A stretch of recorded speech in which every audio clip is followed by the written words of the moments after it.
Right, I'm Peter, and first of all, I want to say thank you to Ben, because if it wasn't for him, I wouldn't be here, and I don't mean that in an existential way. He's not my dad or anything, because I think I'm actually older than you, aren't I? So that would be impossible. And thanks to Les as well, who's not here anymore. He's gone, but he set it all up as well. So Ben invited me along to talk to you guys, so thank you very much for that. So I run a community called Walking Solves. It started out as Walk Bath. It's evolved into Walking Solves, and you'll find out why soon. But to start off with, my partner, Sean, who's a big part of this, she's been in education. She was a primary school teacher. She's still in education. She's been in education for 25 years. So she's got lots of experience in standing up and explaining concepts to a room full of young people. Okay, so I asked her, should I start out with the fact that at Walking Solves, we've got 126 active members so far. We have an app with over 200 people in. We've done over 5,500 miles across 100 walks.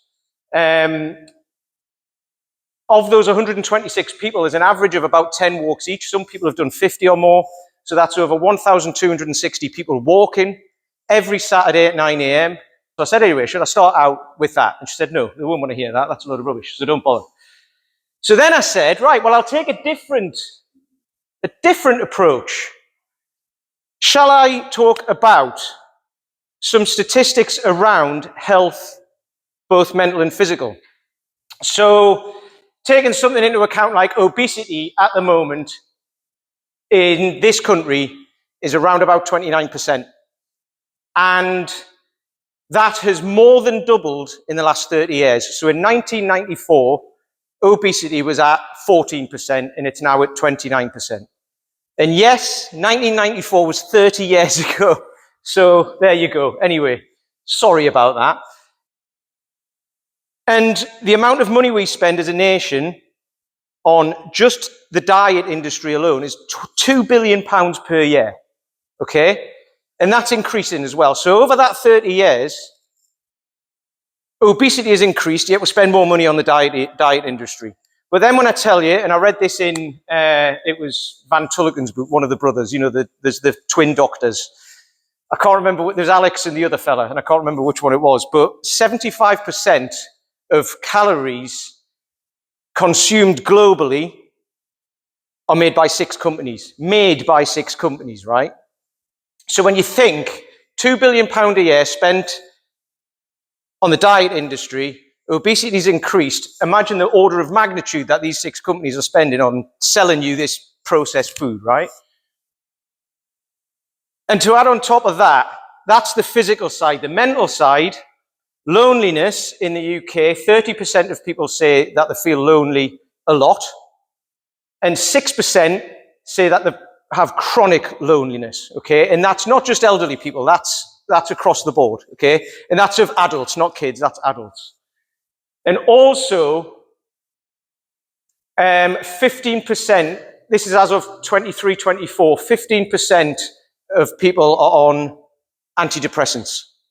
And that has increased by 26% over the last 8 years. So I said to my partner, Sean, should I tell them about that? And she said, no, don't be so ridiculous. That'll depress them all, right? So anyway, I'll not tell you that. So Roll VT, if anyone knows what that used to mean. Got a little video for you.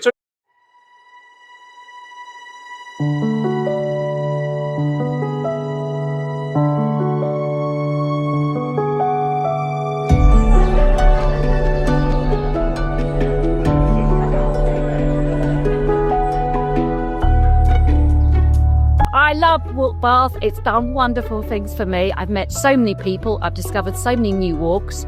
But most of all, it's helped my physical and mental health. Back in May, I was prescribed beta blockers by the doctor because I had a very stressful situation I was dealing with. I took 2, didn't like them, joined Walk Bath, and I've never taken another one. My Saturday mornings, I'm not allowed to do anything else because I just have to come and do this. So it's just part of my life now, and I've met so many amazing people that are now really, really, really good friends. Some people want to come, they want to chat, they're really sociable. Some people just want to come and walk with other people, so there's absolutely no pressure. There's always people there to talk to if you want to. But if you just want to enjoy being outside, that's perfectly fine. And we don't leave people behind, and we make sure everybody is well looked after. It's completely changed my life in the way that I was not going out Kirrieoch very often. I wasn't socialising very much. I didn't really have anyone to chat to. And then I discovered Bath Walk, and since then I've met so many lovely people. We're a really friendly bunch, lovely people, really nice walks, and a great chance to see the city and the area you live in. So give it a go, make that leap and you won't regret it. We've got all these crises going on, with mental health crises, we've got an obesity epidemic, and all of these things going on. The NHS is stretched. There's lots of things happening, and walking, getting out in nature, being with a community of people who are supportive and engaging, and movement helps everybody. It just helps absolutely everybody, and that's why I started it.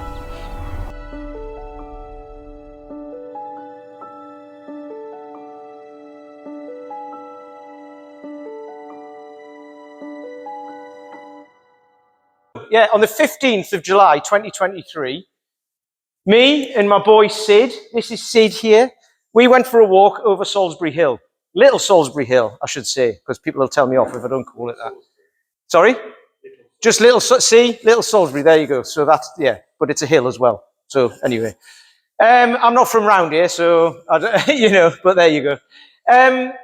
Anyway, we went for a walk over Little Salisbury, and that was the first official walk of Walk Bath as it was at the time, which has now evolved into Walk in Sols.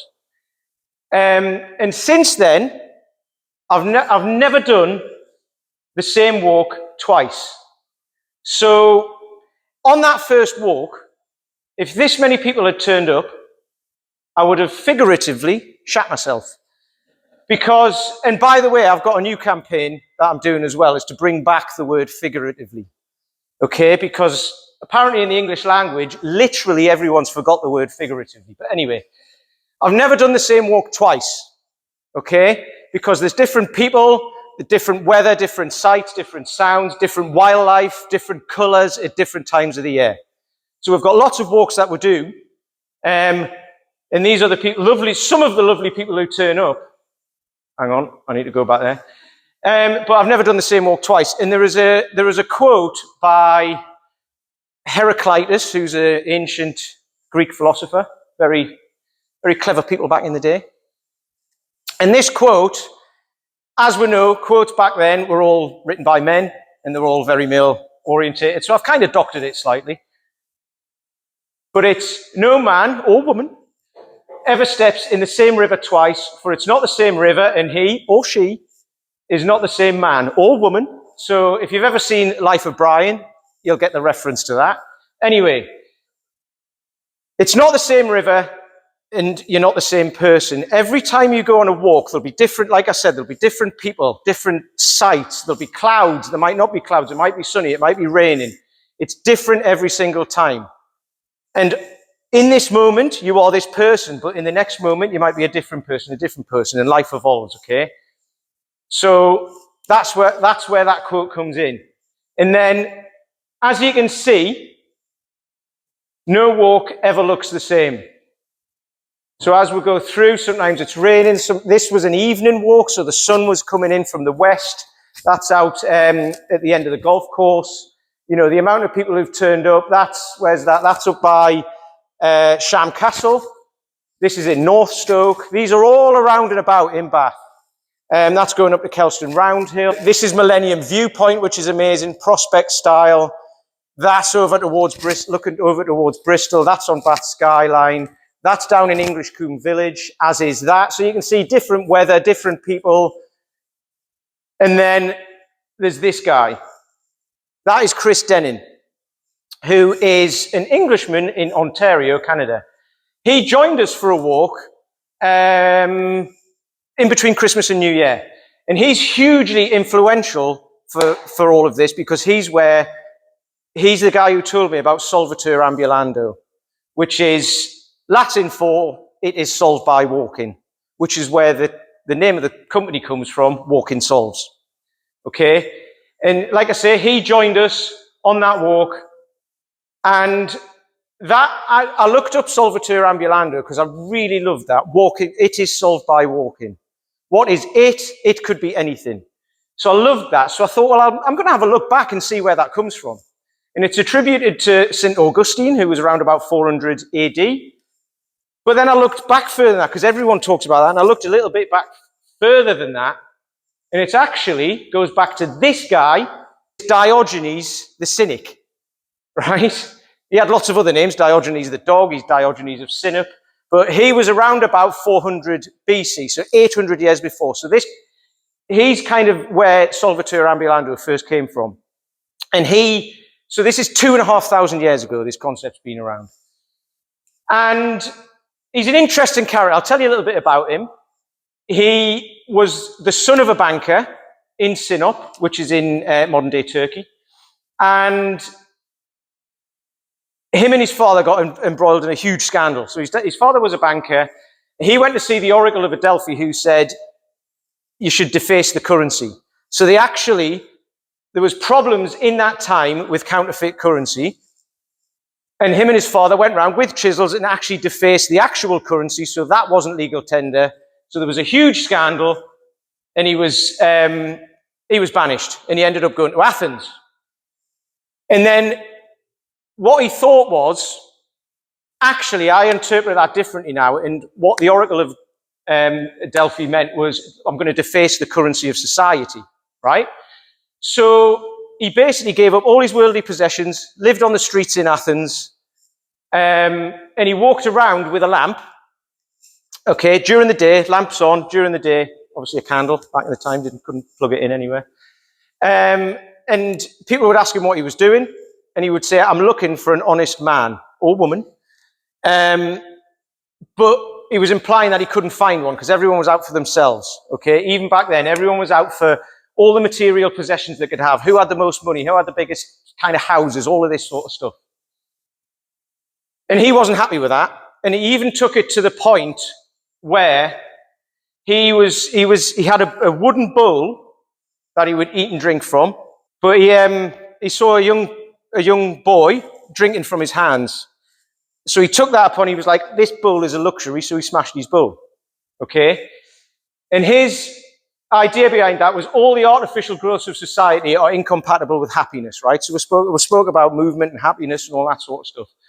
So whatever you've got, all the worldly possessions you have and all that, do not give you happiness. People buy new things, buy new clothes, buy a new car, go on holiday, all of these things to try and create this happiness. But happiness comes from within. And that's what the morality implies a return to the simplicity of nature, right? Which is why I love walking so much. I go out walking all the time and I never regret it. I absolutely love it. And because, going back to the simplicity of nature, we are animals, and that is, that it's inherent in us to do that. So after Athens, you can look him up. I could tell you loads of stories about him, but a lot of them are quite disgusting, to be fair. So you can look it up yourselves. But after Athens, lots happened in his life, but he ended up in Corinth, and there are many accounts of him meeting Alexander the Great. And Alexander the Great came upon Diogenes. He's sitting looking at a pile of bones. And he asked him what he was doing, and he said, I'm searching for the bones of your father, but I can't distinguish them from those of a slave. Meaning that everybody's the same. Everybody's got, like, when you become a pile of bones, which we all do, you can't tell the difference. You can't tell how much someone's had in life. You can't tell, who they were. Everybody's the same. Everybody, people are born into different religions and places and stuff like that, but everyone kind of has, they can create their own opportunities. So anyway, Solvitur ambulando, where does that come from? So Diogenes was the first person to be credited with using the word cosmopolitan. We're in a bar, so I thought I'd put a cocktail up there. But he was credited with the first person to use the word cosmopolitan, meaning a citizen of the world, right? So, like, everybody's the same, everyone's a citizen of the world. Now, the idea of Solvitur ambulando, I said I love dogs, I've got him up there, there he is. The idea of Solvitur ambulando comes from a debate he had with another philosopher called Zeno. And Zeno had an example where he said movement is illusory. Movement doesn't exist. Motion doesn't exist, right? Which, I mean, his argument was that if you're going to go from A to B, you have to go halfway to get to B. And then to get from there to there, you have to go halfway. Then you have to go halfway. So you never actually get there, okay? It's an infinite journey. So therefore, movement doesn't exist. Now, for me, and Ben alluded to this as well, it doesn't matter if you ever get there, because it's the journey that counts. It's the process. It's what you're doing to get towards this that counts. So when Zeno had finished creating this argument, he had lots of other examples of it. When he'd finished with this argument, Diogenes was sitting down, and he simply just stood up and walked out of the room. He just walked off. Thus, solvitur ambulando. It is solved by walking. So he was like, that's your argument. I'm just going to walk away and prove that movement does exist. So that's where solvitur ambulando comes from. So this is on your thing. So I've got a few stories. I've got millions of stories, and I'll not bore you with them all. But I wanted to tell you a little bit about just some of the people who've come along, and kind of like the groups of people. So we've had, I mean, obviously the physical aspect of going walking with people is you get to have a chat, right? And you're not on your own. And I said about the loneliness statistics are like 30% of people feel lonely all the time, or a lot of the time. And that doesn't necessarily mean you're on your own. You can feel lonely in a room full of people. You can, you know, if I go walking through the town centre, you know, you're around a bunch of people who don't even know who you are. You're walking through, I can feel alone. If I go and stand on a hill with the dog looking out into the distance, I feel less lonely on my own, okay? So loneliness is kind of, again, it's within you. So we've got many people who've been in abusive marriages, like coercive marriages, who come along and have been able to talk about that, because there's actually more people like that than you'd think, than you'd know about. But these can be people who don't want to talk about it, don't know who to talk to. Will anybody listen to me? Is it just me? And then they come along on the walks and realize it's not just them. We have people who've lost their partners, who are in their, say, 50s and 60s, so they're not very old. But their partners died after 25 or 30 years, and they're left alone, and they come along, and then they meet other people who've had this as well. And then just other people who've had mental health problems, physical health problems, who come along and realize it's not just them. So they find a community of people who actually get them. And this is across the board. And then we also get people who are just coming along just to create connections with people as well. And you can take as many antidepressants as you like. You know, you can do as many, you've spent $2 billion a year on the diet industry. You can do all of that. Or you can just get started. You can just get started. Take that first step. I can't remember what the next slide is now. Oh, yeah. So, that was meant to be a big reveal, by the way. I've screwed that up. But no, I said I don't do this very often. But there is a quote by the famous Australian philosopher, Michael J. Crocodile Dundee. That was where I was meant to press that and go, it's this. I'd forgotten. Anyway, if you've seen the film, you know, he lives in the middle of nowhere in Australia. He ends up going to New York. And he's at a soiree in New York. And they ask him how he's finding it. And he says, you know, he fits right in because it's full of lunatics. So then Sue Charlton, the lady who's brought him over there, who works for the paper, takes him away. And he says, oh, they're nice people. She says, yes, but the lady used to be really uptight. And he says, well, what happened? He said, she found herself a good shrink, psychiatrist. And then he says, oh, I shouldn't have made that joke about lunatic asylum. But she says, no, she's not nuts. You go to a psychiatrist to get your problems out. You talk about your problems, get them off your chest. You know, and he just looks at her and says, hasn't she got any mates? And I mean, that's hugely powerful, especially now. I mean, this is 40 years ago, especially now.